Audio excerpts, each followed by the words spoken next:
வணக்கம் நேயர்களே. கொலைச்சேவல் பேரை பார்த்த உடனே இந்த படத்தை கண்டிப்பாக பார்க்கணுமே அப்படின்னு நமக்குள்ள ஒரு எண்ணம் ஏற்பட்டுச்சுங்க. ஏன்னா வித்தியாசமான பேராக இருக்குது. சேவல் சண்டை கேள்விப்பட்டிருக்கோம், அது என்ன கொலைச்சேவல், அப்போ சேவல் ஏதோ ஒன்று பண்ணுதோ அப்படின்னு நினச்சி ஒரு ஆர்வத்தோடு உள்ளே போனோம். அதுவும் போக முக்கிய அந்த படம் பார்க்க காரணம் நம்ம கலையரசன். கலையரசன் நடித்தாலே நம்ம நெஞ்சில் அது நிற்கும் அந்த கதை. அந்த அளவுக்கு ஒரு நல்ல பேரெடுத்த உருக்கமான ஒரு நடிகர். ஆகையால் அரசனுக்காகவும் இந்த படத்தை பார்க்கணும்னு முடிவு பண்ணோங்க. இந்த படத்தோட இயக்கம் விஆர் துதிவாணன், அருமையான ஒரு இயக்குனர் தான் அவர். ஒளிப்பதிவு முத்தையா. இந்த படத்தில் ஆரம்பத்தில் இருந்து ட்ரோனை பயன்படுத்தியிருக்காருங்க. ஒரு அடர்ந்த காடு, ஒரு அழகிய கிராமம், முழுக்க முழுக்க ட்ரோன் காட்சிகள் அதிகமாக இருக்குது. இசை சாந்தன் நல்ல ஒரு பயத்தை ஏற்படுத்துகிறாரு அப்பைக்கப்ப. இந்த படத்தில் நம்ம கலையரசன், தீபா பானு அறிமுகம், நல்ல ஒரு அருமையான பொண்ணு. பாலசரவணன் நகைச்சுவைக்கு வராரு. கஜராஜ் வாயே பேசாமல் மிரட்டி இருக்கிறாருங்க.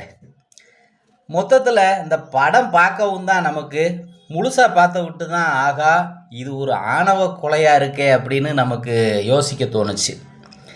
ஏன்னா தமிழகத்தை பொறுத்த வரைக்கும் தென் மாவட்டங்களில் அந்த ஆணவ கொலைகள் தொடர்ந்து நடந்துக்கிட்டே இருக்குது. இதை நம்ம செய்தியாக படிச்சுக்கிட்டு இருக்கிறோம். இந்த படத்தில் முக்கிய கதை கருவே அதுதாங்க. ஆனால் அதை கிளைமேக்ஸில் தான் கொண்டு வராங்களே ஒழிய அதை ரொம்ப டெப்த்தாக போய் அவர் படத்தை எடுத்தது தான் கொஞ்சம் நமக்கு ஒரு மனக்கசப்பை கொடுக்குது. இவ்வளவு டெப்த்தாக அந்த ஆணவ கொலையை காட்டணுமா அப்படின்னு. ஆகையால் தான் என்னையா பண்ணி வச்சுருக்கீங்க அப்படின்னு கேட்க தோணுது. அந்த அளவுக்கு அதை, ஏன்னா ஒரு பெரிய ஆளுகள் பார்க்கும்போதே ஒரு பயத்தை ஏற்படுத்துது. ஆணவ கொலைங்கிறது ஒரு செய்தியாக படிச்சுட்டு விட்டுருவோம். இதை டெப்த்தாக பார்க்கும்போது இந்த சமுதாயம் எதை நோக்கி போய்கிட்டு இருக்கு அப்படிங்கிற ஒரு பயத்தை ஏற்படுத்துது. படத்தோட ஆரம்பத்தில் அழகிய கிராமம், அங்கே நிறை மாத கர்ப்பிணியாக இருக்காங்க ஹீரோயின். நம்ம ஆள் ஹீரோ ஒரு கைலியை கட்டிக்கிட்டு ஒரு பனியனை போட்டுக்கிட்டு செல்லை நோண்டிக்கிட்டே இருக்கார்.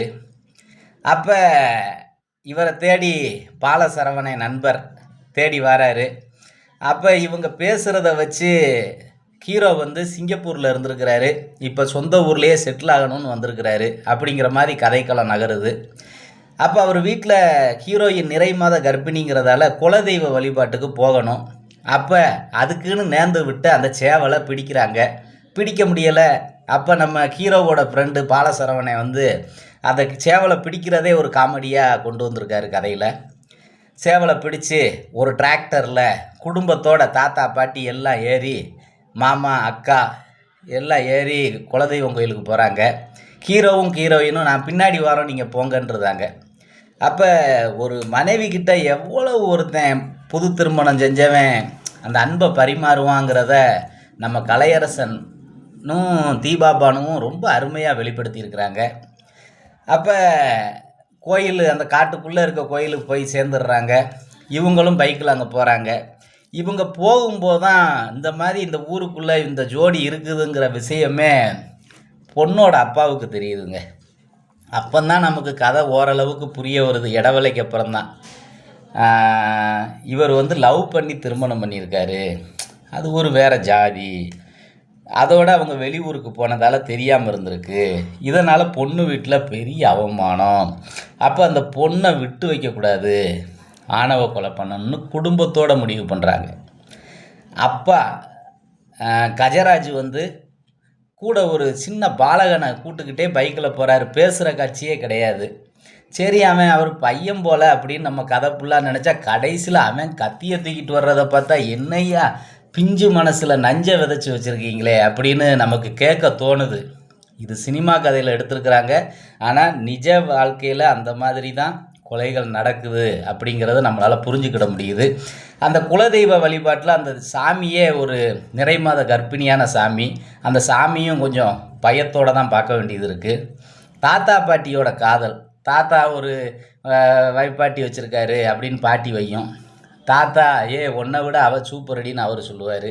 கடைசியில் அவங்க 2 பேரும் கொஞ்சம் ட்ரிங்க்ஸு சாப்பிட்ற சீனு, ஒருத்தருக்கு ஒருத்தர் வஞ்சாலும் கடைசியில் தனித்தனியாக விசாரிக்கும்போது, அதெல்லாம் இல்லைங்க, சும்மா நாங்கள் லவ்வுக்காக பேசுகிறோன்னு அவங்களோட காதலை வெளிப்படுத்துறது ரொம்ப அருமையாக இருக்குது. அதாவது இந்த ஆணவ கொலைகளில் ஏதோ ஒரு காரணத்துக்கு அந்த கொலைகள் நடந்தாலும் அவங்களுக்குள்ளே இருக்கக்கூடிய அன்புங்கிறது அதை யாராலையும் ஈடுகட்ட முடியாதுங்க. அந்த காதலனுக்கும் காதலிக்கும் இடையில உள்ள அன்பு, அதே அன்பு நீண்ட நாட்கள் ஆனால் வயதான விட்டு அந்த அன்பு வெளிப்படுறது தான் வாழ்க்கை. நகைச்சுவை வேஷம் கொடுத்துருந்தாலும் பாலசரவணன் கடைசியில் தன்னோட நண்பனுக்காக அவர் போராடுற விதம் நடிப்பை வெளிப்படுத்தியிருக்கிறாரு. ஹீரோவும் ஹீரோயினும் கடைசியில் அளவுக்கு அதிகமான நடிப்பை வெளிப்படுத்தியிருக்கிறாங்க. படம் சிறப்பு, ஆனால் அதிக டெப்த்தாக ஆணவ கொலையை காட்டினது தாங்க மைனஸு. மற்றபடி கலையரசன் எல்லாம் அந்த டீமே அருமையான நடிப்பை வெளிப்படுத்தியிருக்கிறாங்க. கொலை சேவல், என்னையா இப்படி பண்ணியிருக்கீங்க?